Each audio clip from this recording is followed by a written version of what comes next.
Hey everybody, Chad Wesley Smith here for Juggernaut Training Systems, continuing our series on the scientific principles of strength training.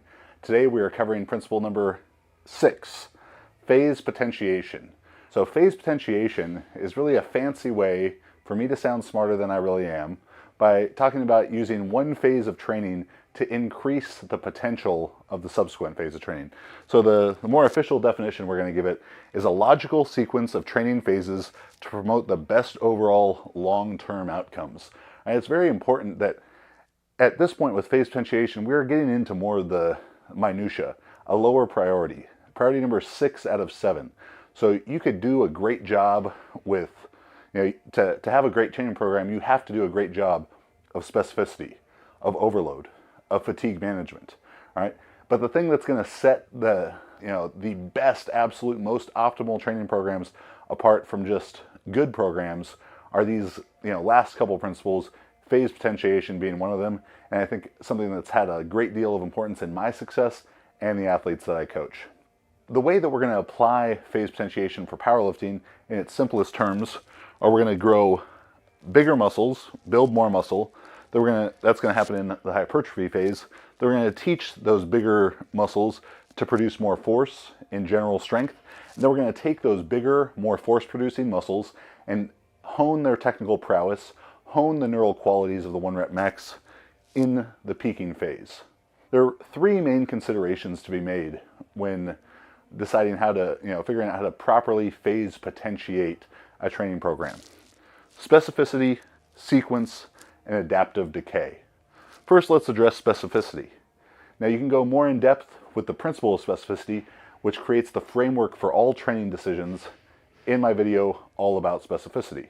But as it pertains to phase potentiation, as we look at specificity, we first need to look at directed adaptation, right? And specificity as it pertains to phase potentiation is going to essentially answer the questions, why is phase potentiation good?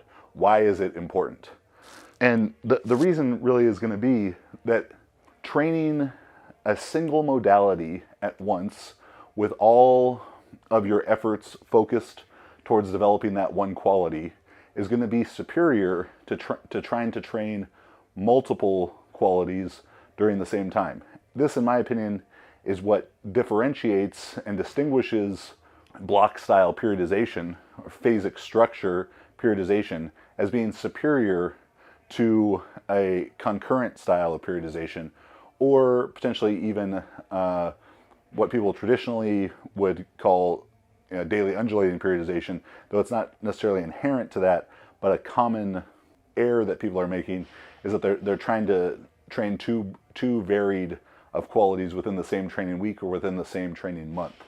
So with looking at directed adaptation, that's telling us that if you want to get better at the squat, that you need to continually load heavier and heavier weights onto the squat week after week after week, session after session.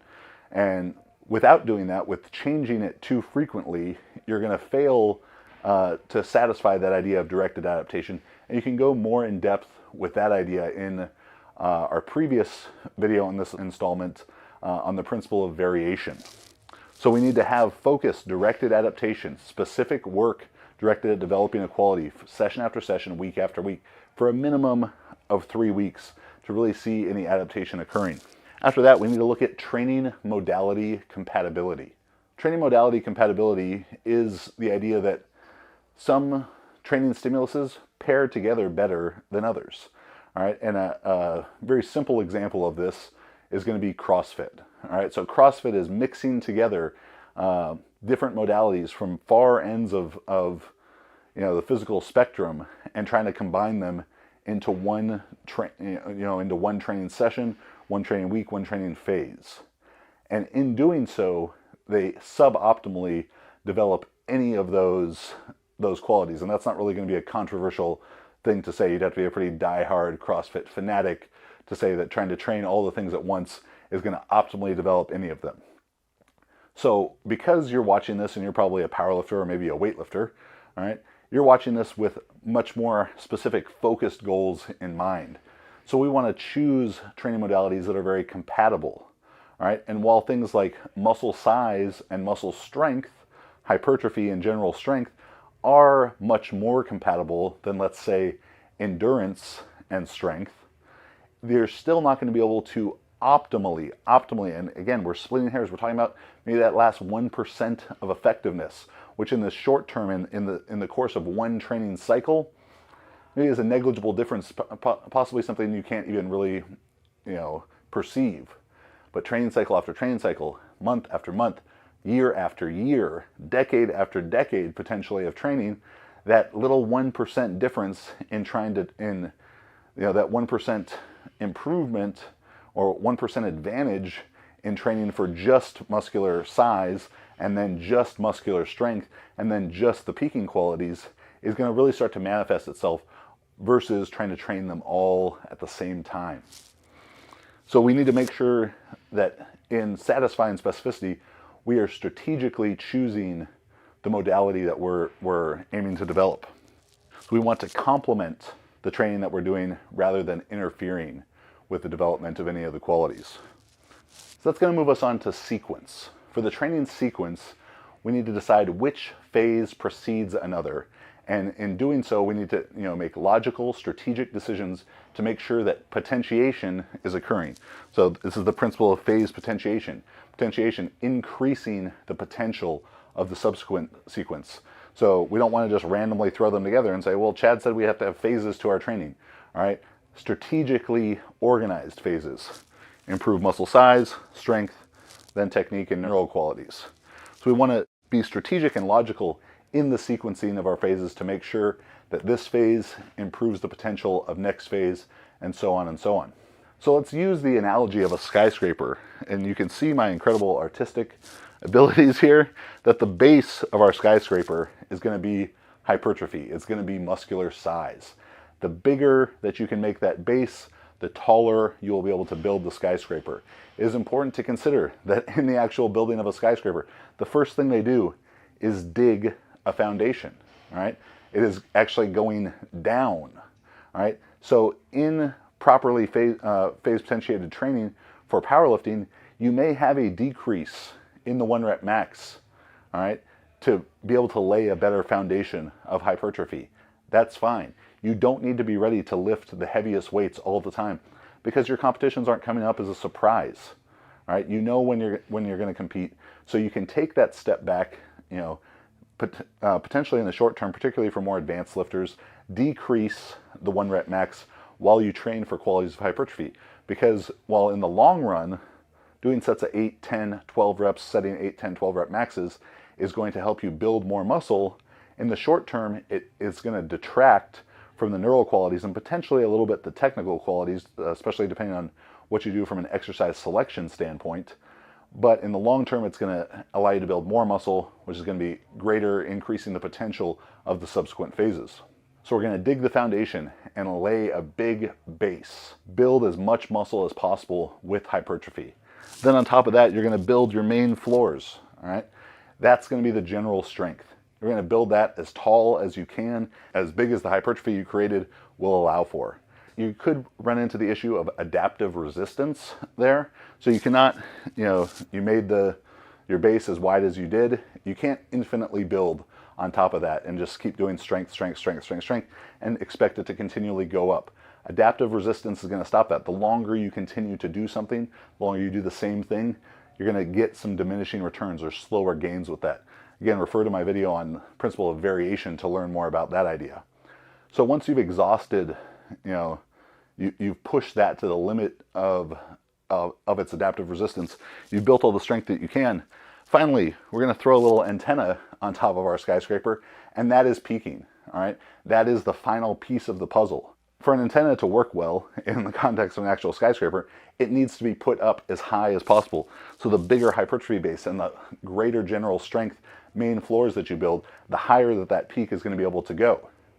If you were to put them out of order and the peak was down here, all right, you tried to put the general strength on top of that, or the base on top of the antenna can't support that, all right? And even if it could, it wouldn't be at the peak of the building, allowing it to perform optimally.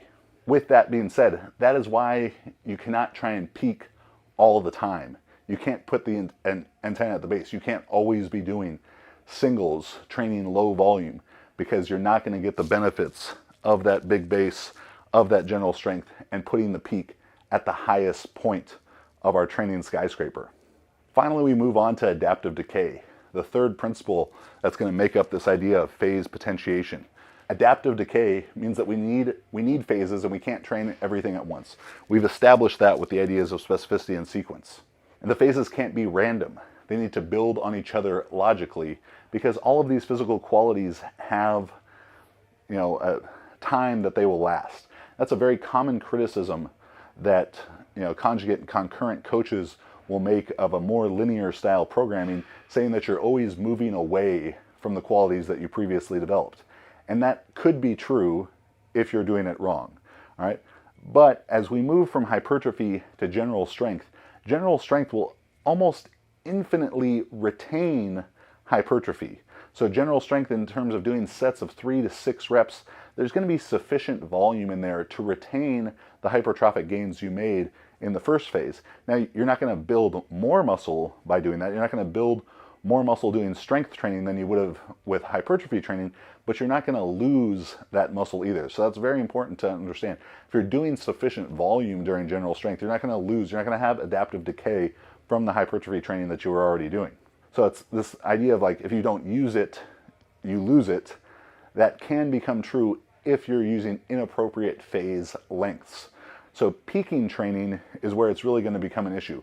When you get down to doing those sets of 1, 2, maybe 3 reps, 90% plus work, which is very neurologically taxing, which is going to have longer SRA curves, and you can refer to the principle of SRA video to learn more about that. So if you have an excessively long peaking phase, then you could run into an issue of starting to lose muscle size, starting to lose hypertrophy, because peaking training should not be sufficient, have sufficient volume to retain hypertrophy. So if you make that phase too long, you could run into an issue of losing muscle as you go into a meet, and that's certainly something you don't want to do. So how long should these phases be? Hypertrophy training, and this is of course going to all be based on competition calendar, based on the needs of the individual lifter. If someone has maximized their body weight in their weight class, they may have a shorter hypertrophy. As you become more advanced, probably less hypertrophy is needed compared to beginner lifters. And these are pretty big ranges, you'll see. But hypertrophy training is going to last a minimum of 3 weeks, because that's the shortest amount of time we're gonna need to train to satisfy directed adaptation and see gains in a specific area that we're working on or an exercise. 3 to 6 months of hypertrophy. The higher end of that, 5, 6 months, I would only suggest the training being that long, a phase being that long, if you're really good at getting bored, all right? And this is a more psychological issue, because you won't run into as much of an issue of adaptive resistance, but you may just feel stale in what you're doing. So 3 to 6 months, probably more tending to a 3 or 4 month cap, but could potentially go as long as 6 months if you're great at being bored, but that could potentially yield a better result for you. General strength from, again, 3 weeks to 6 months.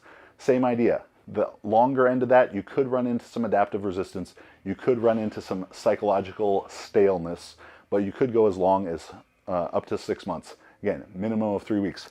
Finally, peaking, 3 weeks to 3 months. Now, how long should your peaking phase be? How should you make sure that you avoid adaptive decay of your hypertrophy? The more advanced you are, the more muscle you have, the longer you've been training, possibly the use of Soviet sports supplements will allow you to tend to the higher side of peaking, 3 months. All right, there's very, very few people that come to mind who use a 3-month peaking phase. I use a 2-month peaking phase myself, 6'1", 370 pounds, been training for a long time, a lot of muscle mass. The shorter side of that, more beginner lifters, lighter weight class lifters, female lifters can and should use a shorter peaking phase because the weights aren't as heavy, all right, so it doesn't take as long to build up to, and they have less muscle and less testosterone in the female's case to retain that fitness. And less testosterone is going to lead to quicker adaptive decay of those hypertrophic qualities. So that is phase potentiation. That's how I set up my training. Hypertrophy, general strength, peaking.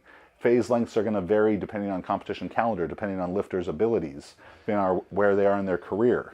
But it's very important to have the phases because you cannot optimally develop hypertrophy, general strength, or peaking qualities when you're trying to do it all at the same time.